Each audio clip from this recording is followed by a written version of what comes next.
Welcome to a session on the Haredim, one of the most, I think, misunderstood groups in Israel today. It might even be intentionally so, that they don't want to be totally understood. But it's really, really hard, I have to say. American Jews in particular, but really Jews around the world, have reached the point, I think, that they're embarrassed by the behavior of the ultra-Orthodox. Right? These are the people that look the most religious. They're the ones who seemingly represent religion, and they're giving Judaism a bad name. Like, that is the common perception. Now, as you know from what Ken Stein said on Sunday, I work for the Avichai Foundation. And Avichai, one of their goals was to help secular and religious get to know each other better. And so they actually tackled it through media. Avichai underwrote Shtisel. Just to be able to give another face. Because if all you see is the demonstrations, all you see is the name calling, all you see is the rock throwing, all you see is the insularity, then it gives, like I said, a very, very bad name.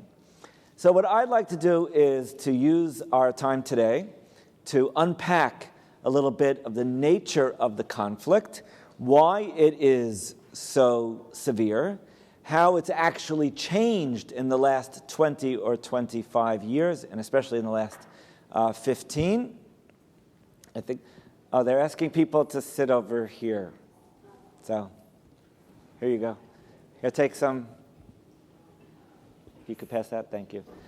So, of course, when I teach at Emory and they want to study a contemporary phenomenon, I tell my students, you need the historical context, So they say, so you want to go back to like the early 2000s, So I said, no, I do want to go back a little bit further than that. When it comes to the Haredi, when I say Haredi, we really mean sort of like, it's not a great word, ultra-Orthodox, but you'll see what we mean. It is the conflict with the state of Israel, and especially the population of Israel, is embedded in the context of this group's argument, indeed, existential battle with modernity. It's not an argument with the Zionists alone.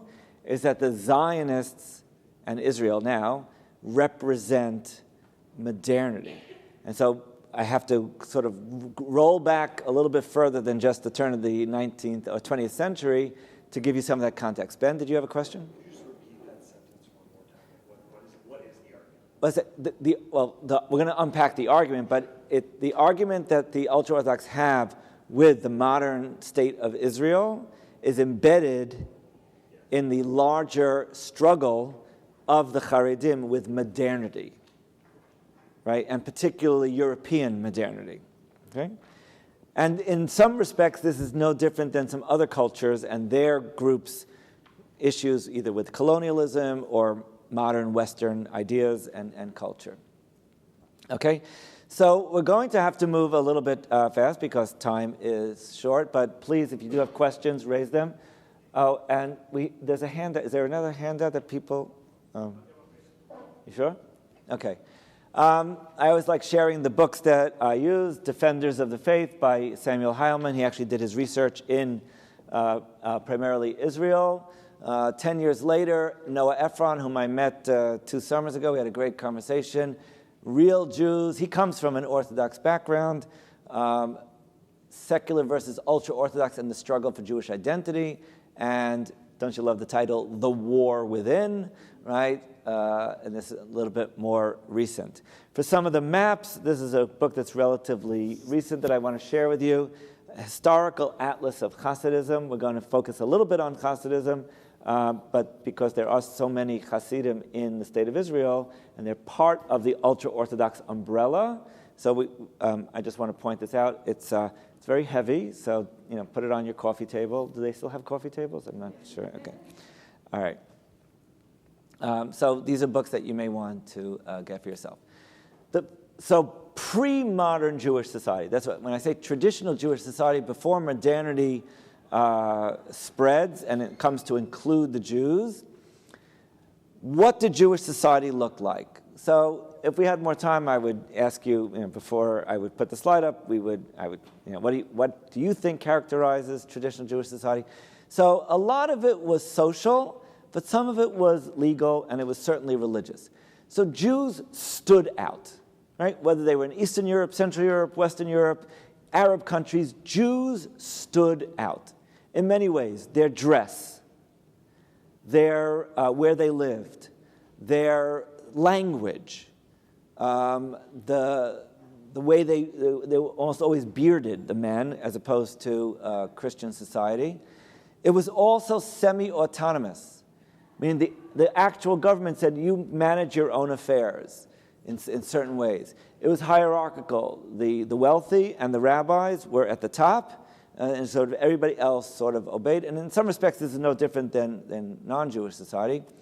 Life is largely collective. It's not like, I don't like the way my parents are treating me. I'm just going to go out and just figure it out for myself. Right? There was no place to go. Chaim Soloveitchik, a social historian, actually said, before the 1700s, there's no such thing as the individual. Like, you don't even think of yourself as sort of possibly separate. You were a member of the collective, and the wider society treated you that way. Like, they didn't have your address. They spoke to the head of the Jewish community and said, you collect this much and give us this every year, or you have somebody that's causing us problems, deal with him, or we're going to take care of it. It was a very collectivist sort of, not socialist, but it was collectivist, and it was also a mimetic society. What we mean by mimetic means, how did you know what to do when you woke up? What your parents did. Right? You imitated. You picked it up from your friends and your street. And by the way, I tell my students that they think they're making decisions, for the most part. So I tell my student, I just spoke to him a few weeks ago. He was in my office for some advising, and I said to him, did you ever consider not going to college? And I said, do you know anybody who thought that they might not go to college? Like in his high school of 1,200, one kid that said didn't want to go to college. In other words, so you didn't really decide. You decided which college to go to, but you didn't decide whether you were going to go to college. So in a mimetic society, right, we're all still imbibing a lot of messaging from our culture, and the culture in ultra-Orthodox society or traditional society was you go to cheder. Right, the best kids go off to yeshiva, the other ones go apprentice or learn a trade. Somewhere around 16, 17, 18, they marry, and they have kids, and it starts all over again. Right? And the wealthy people contribute more, and they kind of control things, and the rabbis are leading the community religiously, and that kind of oligarchic arrangement seemed to work. And when there's trouble from the outside world, you rely on those key figures who can bribe or cajole, or they have a connection that they can use to solve a problem. Right? The 18th and 19th century saw Jewish revolutions, and people don't always see this way, but Hasidism was the first genuine Jewish revolution of the last several hundred years. You can't imagine how it turned the Jewish world upside down. It was a mystical movement. What I mean by that was mystics used to be these people very focused, they would study, they would meditate, but the average person didn't. It popularized mysticism. It made it common, right? People had a language, right? It was about personal redemption. It wasn't about, right, what everybody thought was we're praying for the Messiah to solve all of our political problems and take us to the land of Israel, and we're going to live under our fig tree and grapevine. No, it's about you getting a personal relationship with God exemplified in the word divekut. You're going to cling to God. And the Rebbe, or the tzaddik, is the one who's going to help you get there. And instead of focusing on study, which was the rabbinic, traditional rabbinic value, we're going to focus on prayer, chanting, music, dancing. You know what? You don't need 14 years of yeshiva to dance, right? And if you just want to chant a tune, you don't have to know what the words mean, because there are none, okay? It's a niggun, right? And if you learn the niggun, right, you can join the fraternity, right? It wasn't elitist. Now, it happened to be that the leaders were quite elitist, but that's another story. But it was a revolution because it destroyed the traditional structures of Jewish society that had been dominant to that point. Okay? Just look at the. I mean, obviously, this was like a spark in a gunpowder house, but this is Hasidism I think it's 17. I got the map here. In the mid 1700s.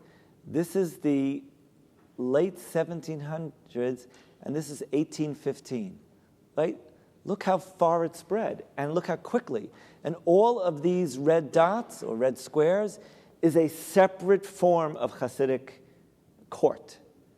So if you've heard of Babov and Satmar, and they all come from these towns.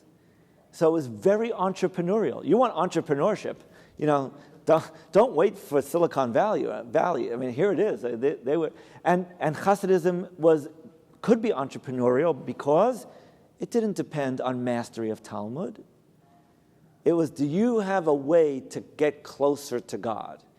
And if your way resonated with other people, I became your chassid, because you were guiding me. It was like a guru, as opposed to a rabbinic scholar. Okay? I don't think I know how to do this, right?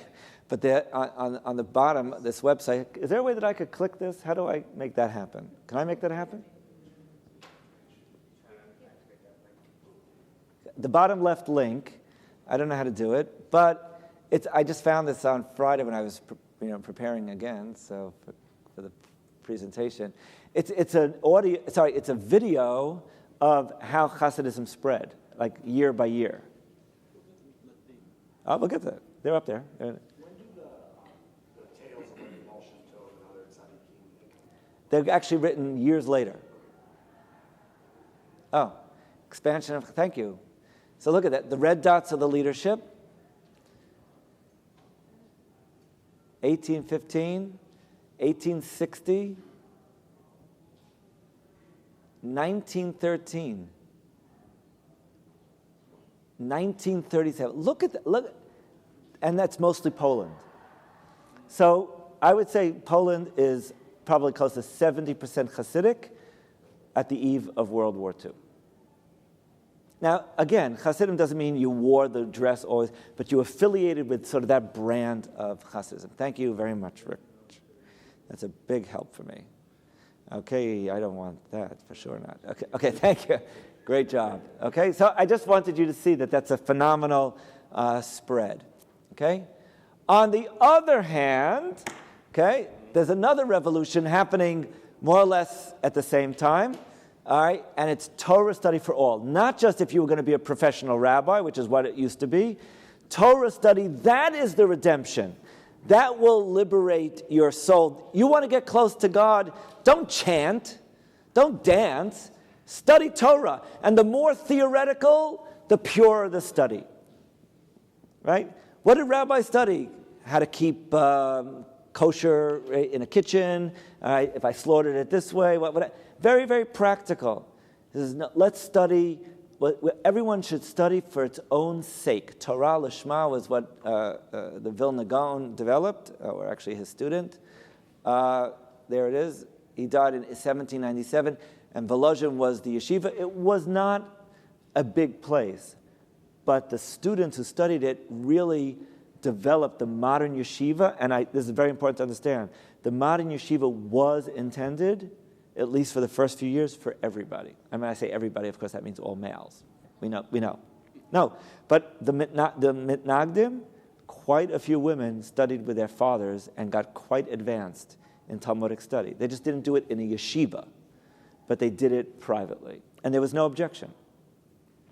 Do either of these groups see themselves as revolutions? No. No, they're just picking up the mantle and, bringing it back to an authentic height. Yes? I know Mitnagdim is their opponents and are named that because they're the opponents of the Hasidim, but I always teach it like this, but now you're making me think, especially because of the years and if it's the Vilna Gaon, like Hasidism doesn't spread so much until I guess I'm wondering, I don't know, I'm wondering whether some of these things started for they're sure. all in But, opposition. Okay, I teach my students, adults as well as college age, that we tend to think of innovation as something totally new. But usually we talk about the adjacent possibilities. So there is a yeshiva, but it's for the elite. What would happen if right? Of course there's prayer. Of course there are people, right, leading, praying, and even some singing. What if we made that a primary instead of just an ancillary? So instead of let's blow this up and start all over again, what can we take and develop more deeply? And so that they were parallel. His opposition to Hasidism had to do with some of the antinomian gestures of the early Hasidic masters, like when should we pray the afternoon service? How about midnight? What makes it an afternoon service? Don't pressure me. I have to pray when I feel in the mood, when God's ready, right? And so they were like anti the rules. And so the Vilna Gaon, right, was really worried, is this moving towards some other antinomian movements like the Frankists, right, and the Sabbatians, right? Okay, I'm saying a lot here, but it's all code. If you want it, we could talk about it afterwards, okay? I think. So the spread of Hasidism and Mitnagdic opposition. So the blue lines you could see up here, Lithuania is where the Mitnagdic, and they're trying to push back. So they're each trying to claim sort of the Jewish soul, particularly in the 19th century. But then modernity dawns. And the Enlightenment suggests that everybody can use reason, and scientific method proves things, not authority, not tradition. And ethics is the most important thing about religion. And emancipation, the nation state said, full participation means shared bonds of history and culture. The idea of, that there was a lot of fighting going on in Europe in the 1500s and 1600s to achieve a kind of peace of Westphalia, 1648. The leaders of Europe got together and said, do you know where borders should be drawn? Okay, so do a thought experiment. Close your eyes. Okay, you're landing on the western coast of France. Okay, now walk east. Okay, so you smell cheese. You're drinking wine, right? You hear a lot of people clicking glasses, right? And then suddenly you start to smell meat and beer, right? And you hear a very different sound of language, which is much more guttural, right? And then you move further east. It's getting colder, okay?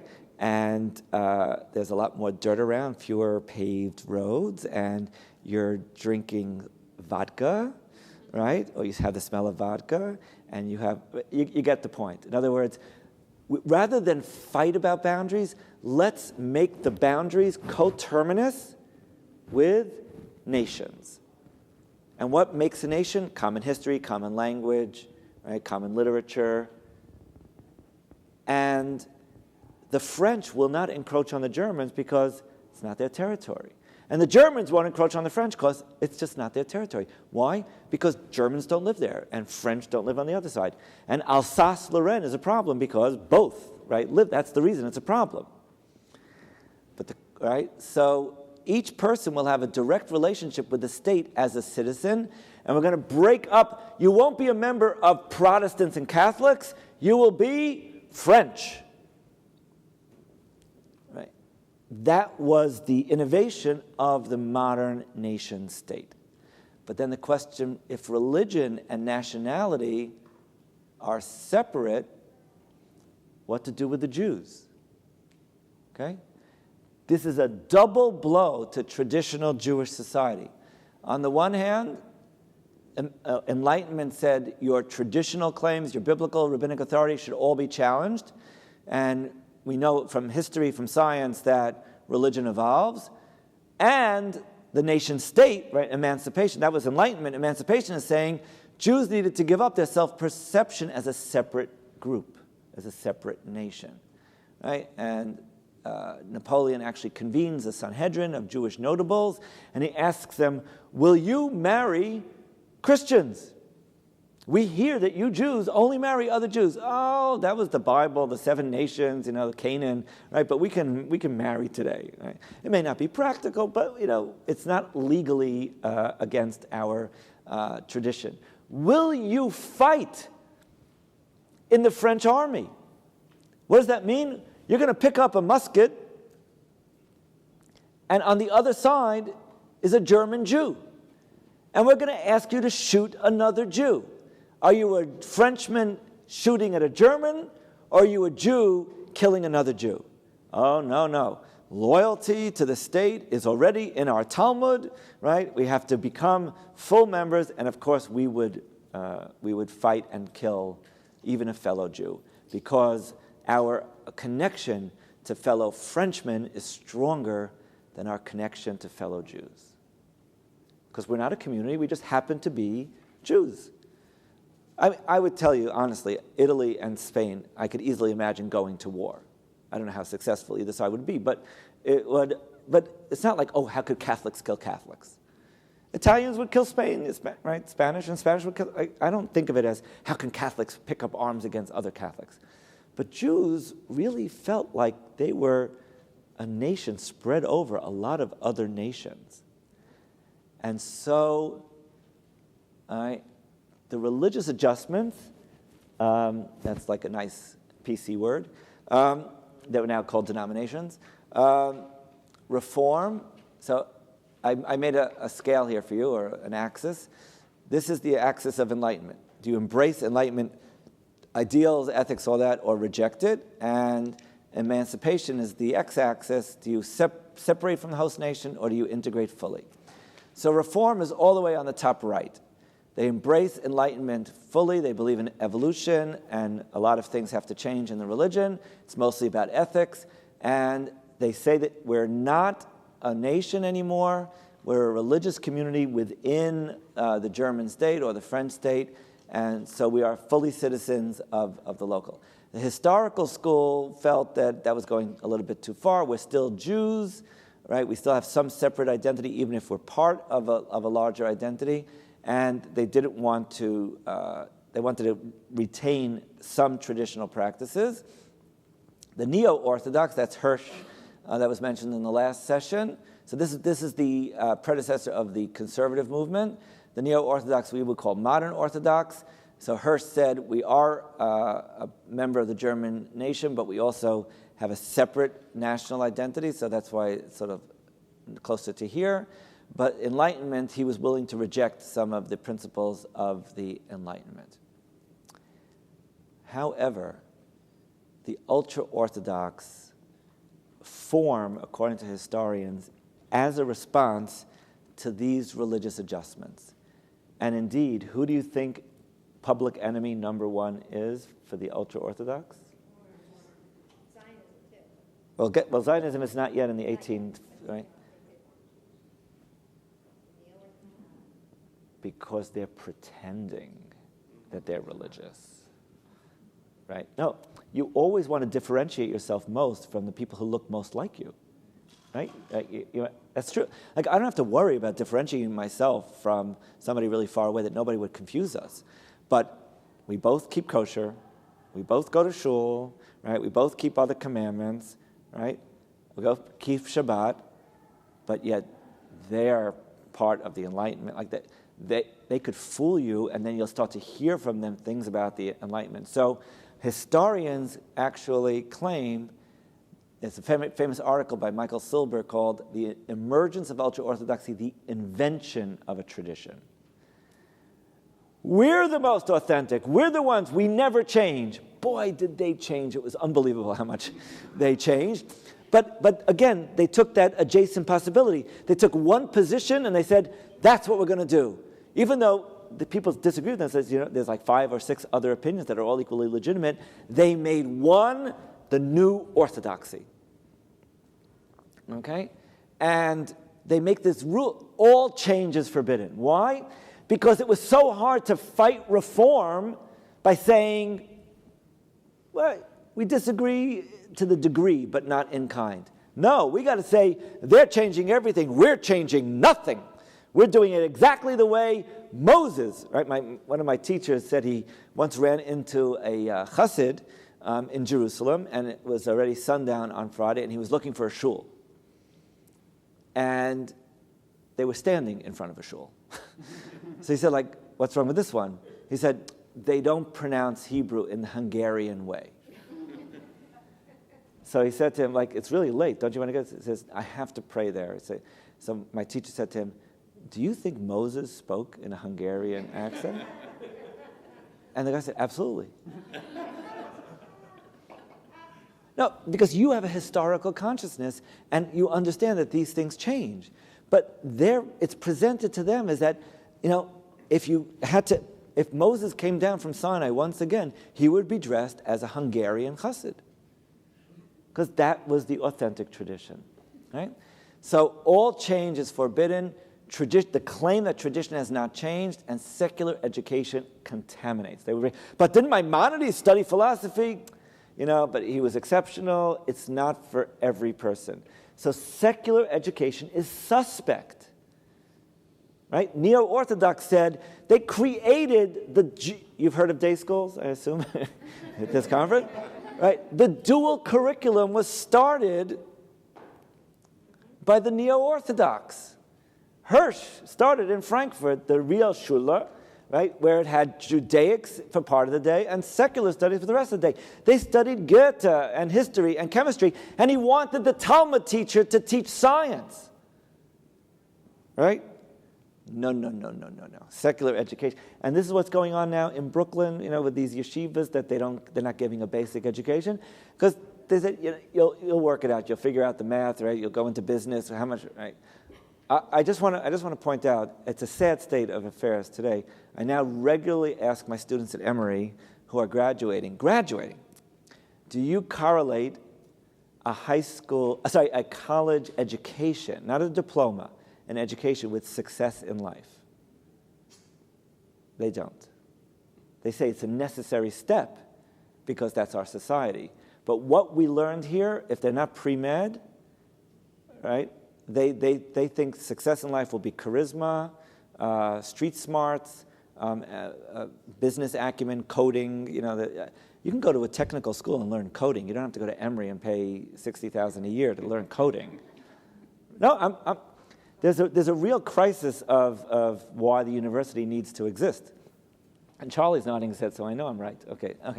So. And there's also so that was the ideological rejection, but they're also sociologically rejecting. You become one who looks like a German Jew, you're going to start to think like a German. You're going to start to behave like a German. The yarmulke goes off at work, then it goes off on the train to work, then it goes off on the walk to the train, and then it comes off in the house. Right? Because everybody around you get invited to the party that starts at 6 o'clock on Saturday. So you take out a hotel room and you walk over and there's music, but you're not listening. And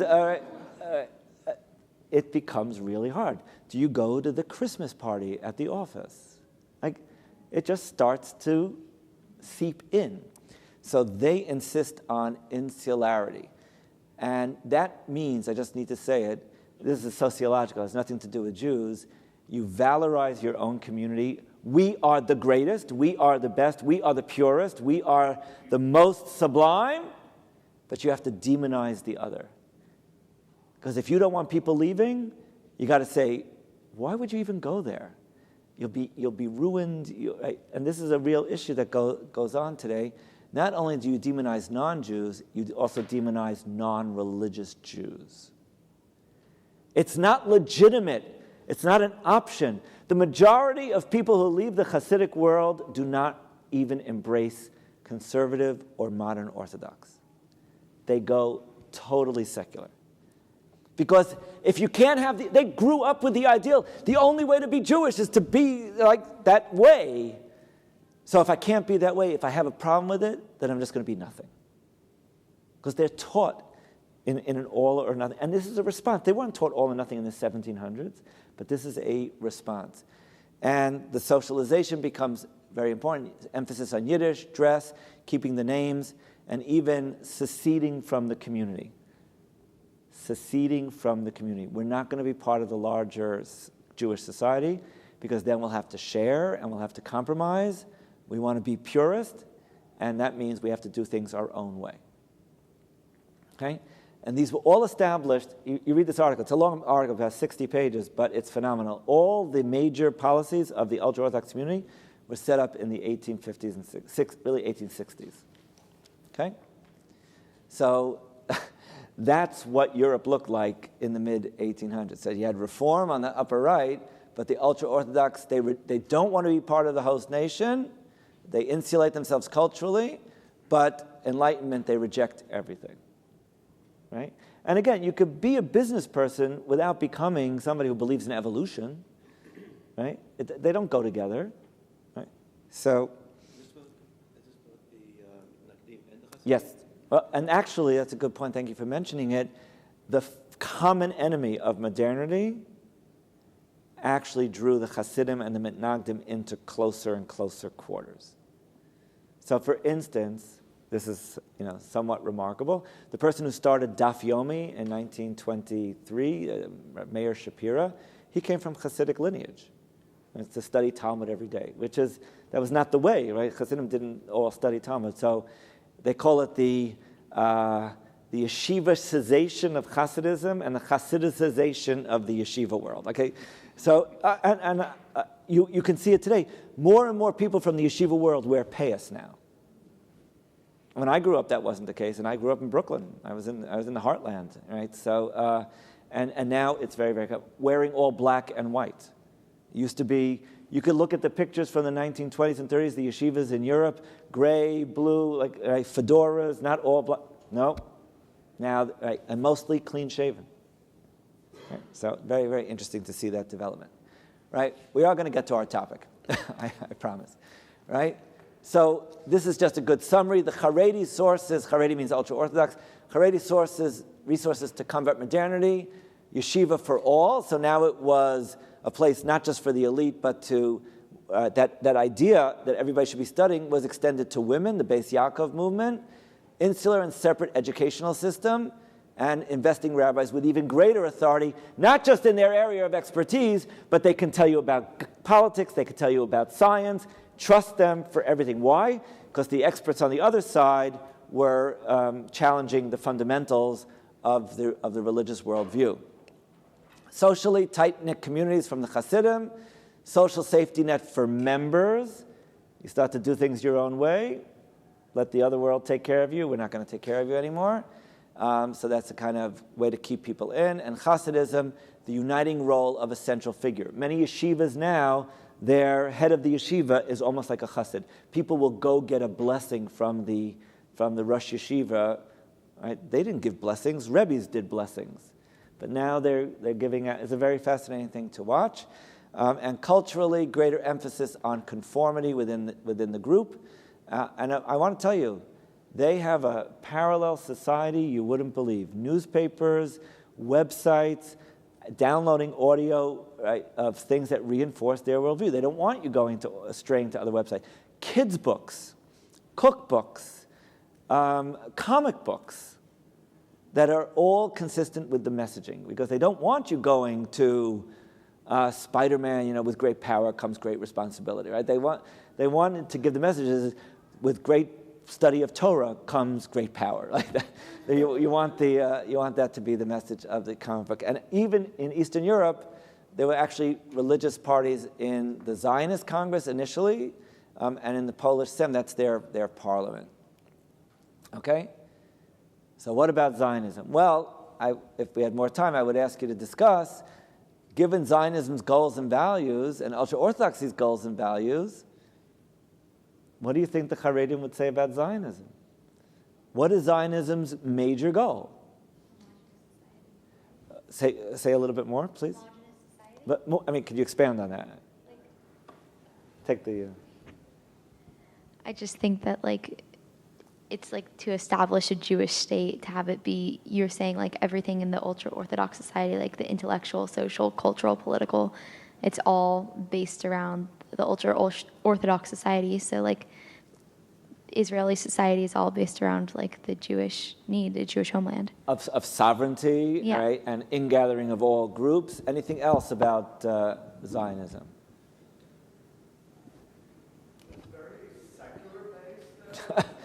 Exactly, the new Jew, right? That was the whole point. Zionism said Israelis will be, they didn't even want to call them, and by the way, I don't know if you know, in Israel today, they're actually trying to call it Yahadut Yisraelit. They don't even want to call it Judaism. Right? They want to call it an Israeli Judaism. It's a very unique form of cultural expression. Most, I would say, a large portion of secular people who are reconnecting with parts of tradition. As opposed to the Baal Tshuva movement, they don't want that. They don't want to go become religious, but they want more, whereas the secular vision of the early days of the state, where there won't be any religion, it will all be the statism. Right? But Zionism's goal was to build a society just like everybody else's. Right? We'll be a people just like everybody, we'll have a state just like everybody else.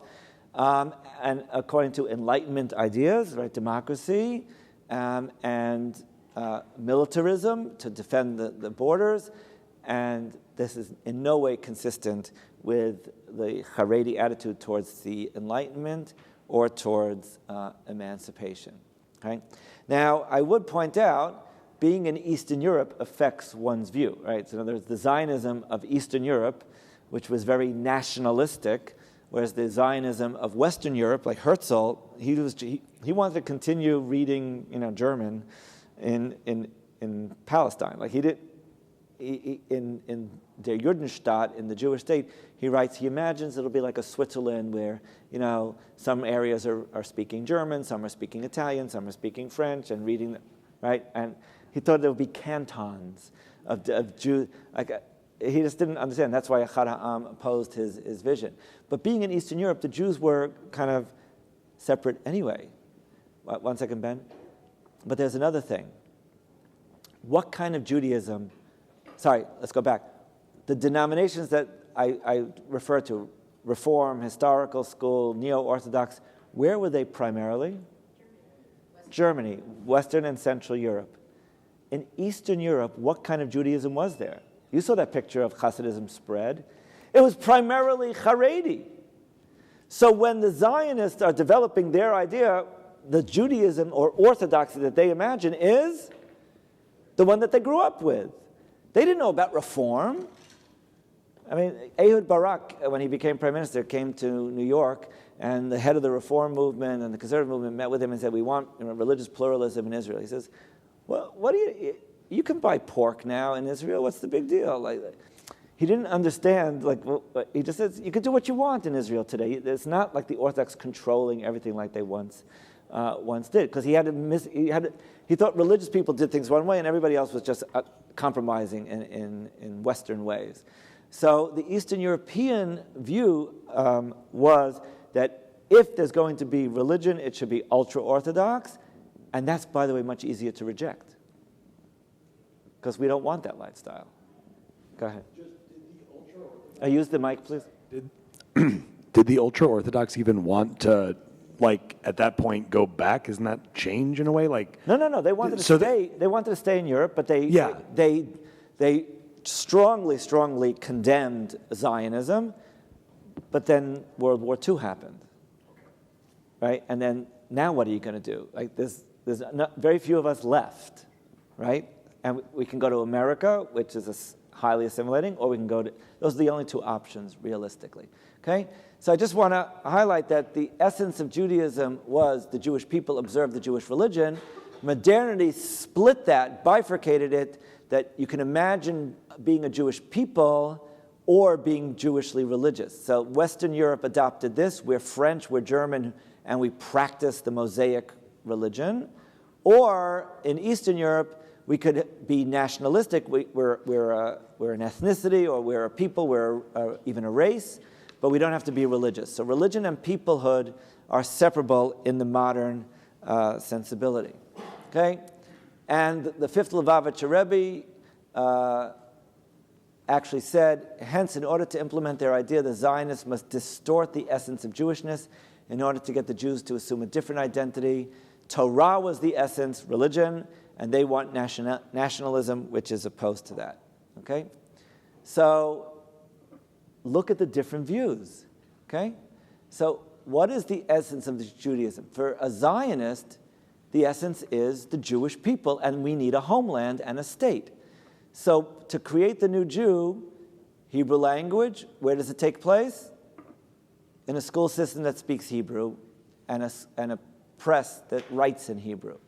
Hebrew literature in the school system. Israeli art, music, culture in the public square. Radio will have Israeli Hebrew music. TV will have TV shows, etc.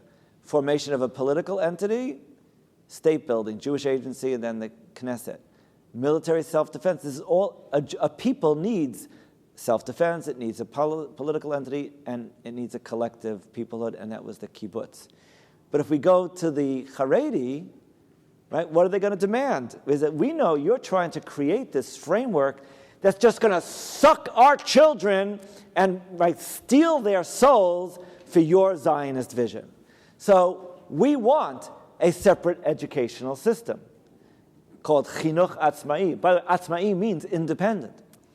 You want a universal draft because that's where you absorb the whole ethos of the secular Jewish national identity. We want military exemption. You want a socialist economy, but the economy means participating and picking up the whole idea of collectivism. We're not going to work, or we're going to work only within our own community. You want everybody to live together, we're going to have separate neighborhoods. You want a culture that, again, projects and telegraphs the values of your society. We're not going to allow TV. We're not going to allow radio. We're not going to allow press. We're going to create our own. We have our own websites, our own radio, all right, our own TV. Well, they don't have TV, and our own journals. Right? So Israel is just another manifestation of modernity's alteration of the Jewish essence. So it's not targeted at Israel per se, as much as Israel is an embodiment of a new vision of what it means to be Jewish. Very nationalistic and not religious. And in fact, you talk to most Israelis today, they want religion as culture. They don't want religion as essence. Right? They want to keep Friday night, Shabbat, something, but they don't want to do the 25-hour thing. They want candles or kiddush. Many. I'm talking about, you now have what's it called, White Shabbat in Tel Aviv, right? This effort to bring more people to at least do a Friday night dinner, but it's not kiruv, it's not outreach, it's not trying to convert them. They want a little bit more spirituality in their lives, but it's not. They don't want to buy the package of a whole system. Ultra-Orthodox, you're in the package, you buy the whole thing, right? It's like rooms to go. You get the whole thing, actually like life to go. You get the whole thing, right? You can't pick and choose. And you could see now why is the draft, right? What's so important about the draft in Israel? If you don't go into the army, can't work.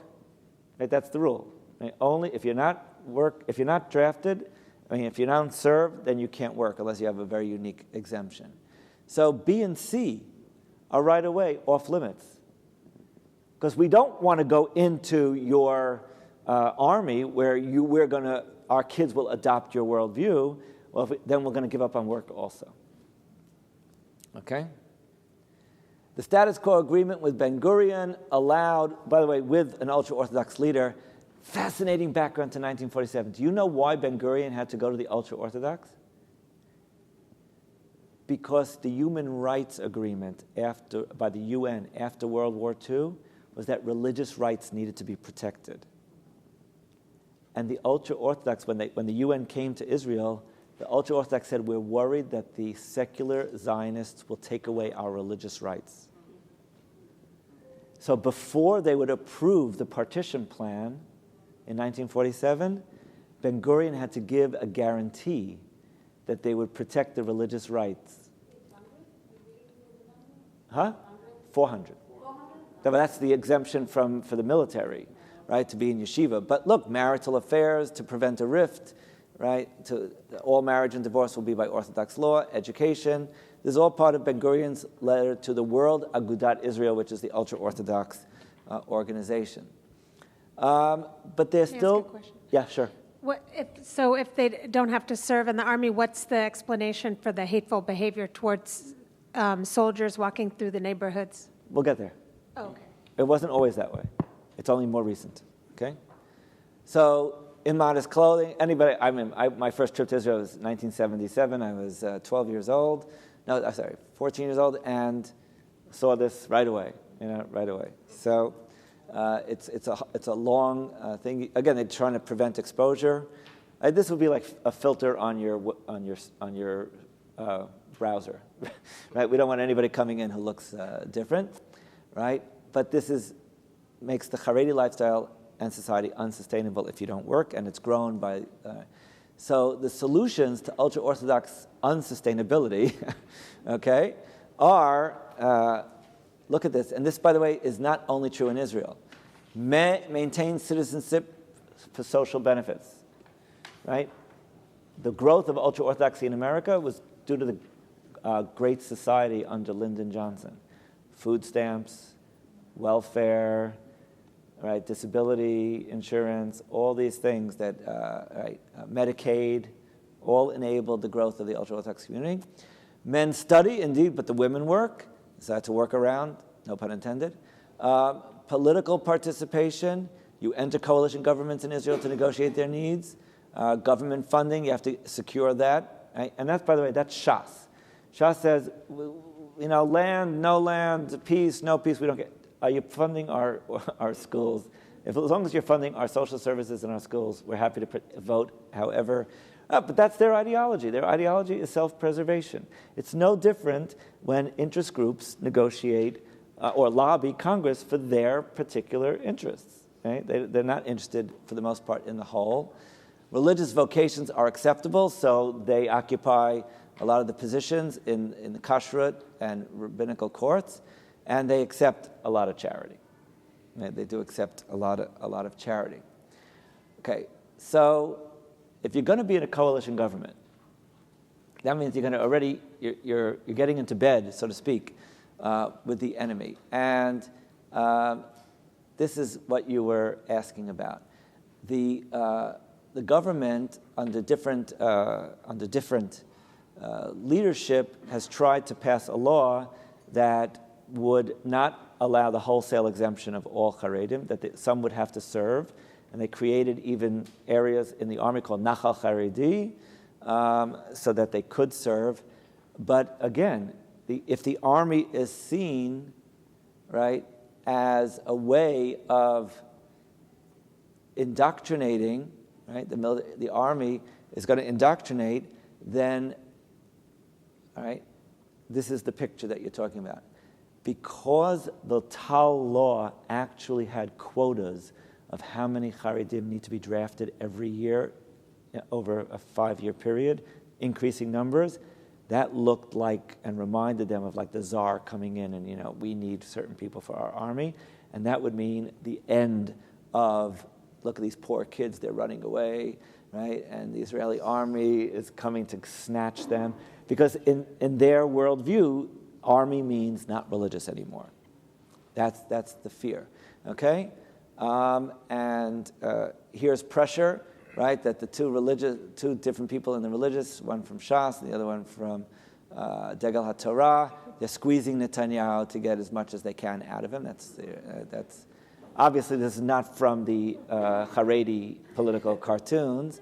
1 second. And there it is. The Israeli draft law, an attack on our freedom of religion. They're using a Western democratic ideal, right? Go to jail rather than join the Zionist army.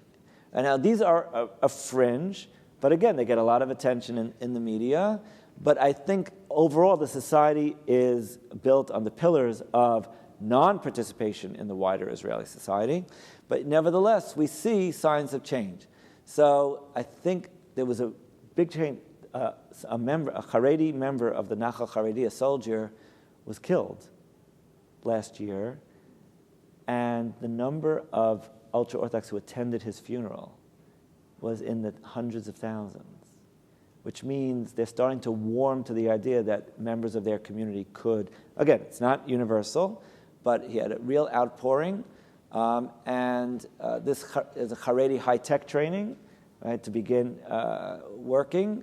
And there's even a Hasidic, there's a new school in Beitar that teaches secular studies and even respect for Israelis.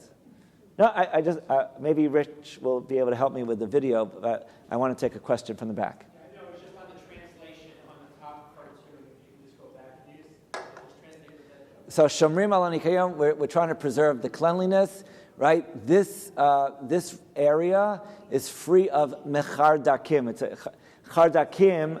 Chardakim was the nasty word for saying, it's like based on bugs, the Haredi, right, who go and join the army. So mechardakim are the people who try to recruit them. Okay, so, right, it's a free zone from, like, what was it, trigger-free zone? So this is a similar kind of thing. So I don't know if I could finish with this. Rich, can you, I don't know if I can, how would I do this? Could I just click on this? Yeah, but it's going to open on your screen that we usually do. Oh.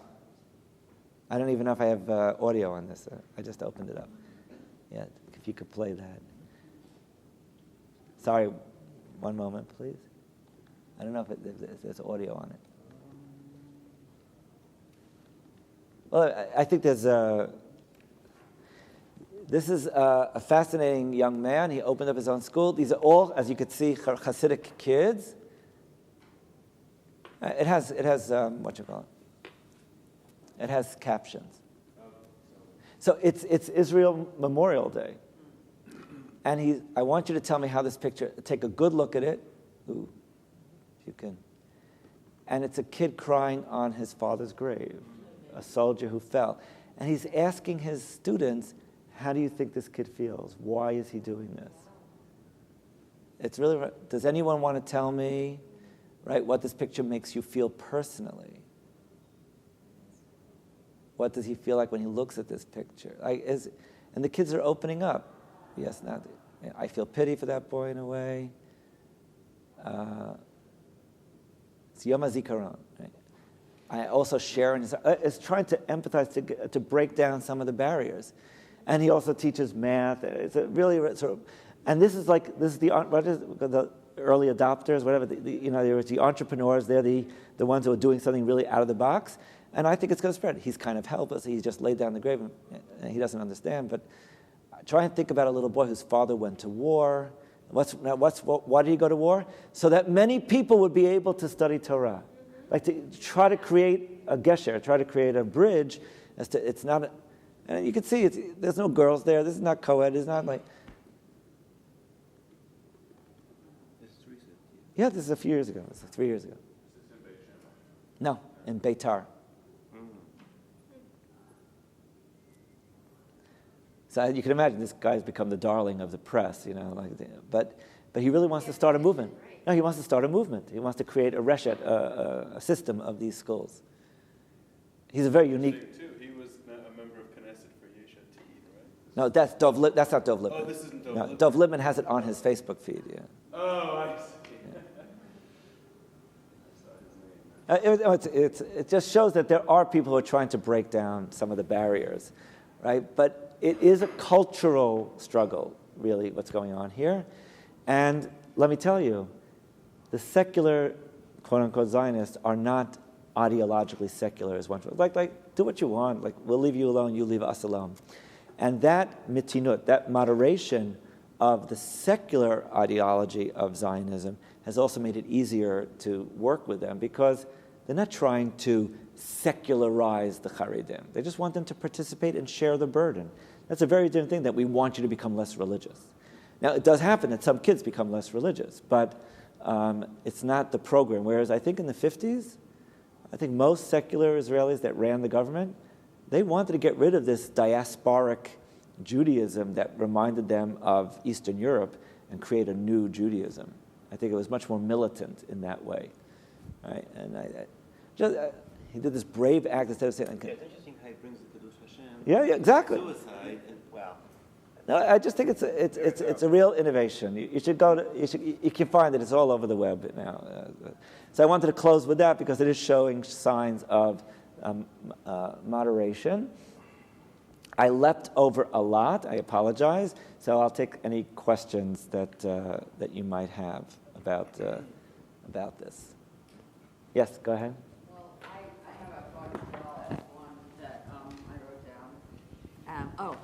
So you talk about early on with the other, valorization of yourself and dehumanizing the other, and which is what was happening in Eastern Europe. And my question Actually, by the way, it started in Central Europe. Okay, Central Started Europe, in Hungary. right? So my question then is, I always wonder this, like, then what is their response or answer to what happened during the Holocaust? Because that is what, that Hitler did, dehumanizing the other just to make them seem not human, therefore it's okay to get rid of them because we don't need them. So okay, I want to be careful how I phrase this, I'm but not sure I asked the question the right way. But I want to answer it in the following way. The Haredi worldview has a role for Gentiles, but it also has an assessment of Gentiles. And Gentiles for the Haredi worldview is primarily, right, they're either like neutral or bad. There are very few good non-Jews, because that's the valorization of the self. They don't have a connection to God. Right? So when Hitler and all the accomplices did what they did, they were kind of doing what, like, the Haredim would say, of course, that's what Gentiles do. Rather than saying it, so that dehumanization, that they don't see it like. But that's what, I guess my question was then afterwards. They don't see it like afterwards that they recognize that they're dehumanizing, and it's exactly what. Well, let me actually use a more careful word, because in the early days of the Haredi stance, it was more delegitimization.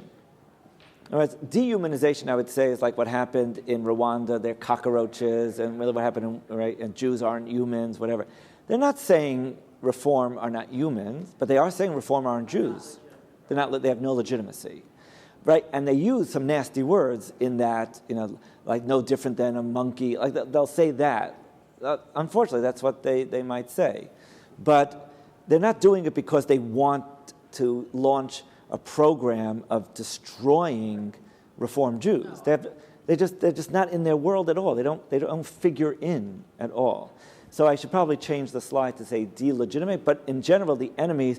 But you do see some nasty words for the neo-Orthodox or the modern Orthodox, because Hirsch was opening up a school that taught German, and by the way, Hirsch wore vestments in synagogue, like the long black robe, like a minister with a hat and with the white thing over here. He looked like a Protestant minister. And they thought that was like, you couldn't, the ultra-Orthodox said, if they speak German in the sermon, you have to walk out of the synagogue. You can't even fulfill your obligation to hear the shofar in such a synagogue. So that's utter delegitimization, and I think dehumanizing, I was using a sociological term, but in this case it was really probably delegitimization is a better word, but thank you for helping me refine that. Yes? It's maybe controversial for a rabbi to say, but don't we have a precedent of doing that in the Bible? Is that not the way we form new religions? Is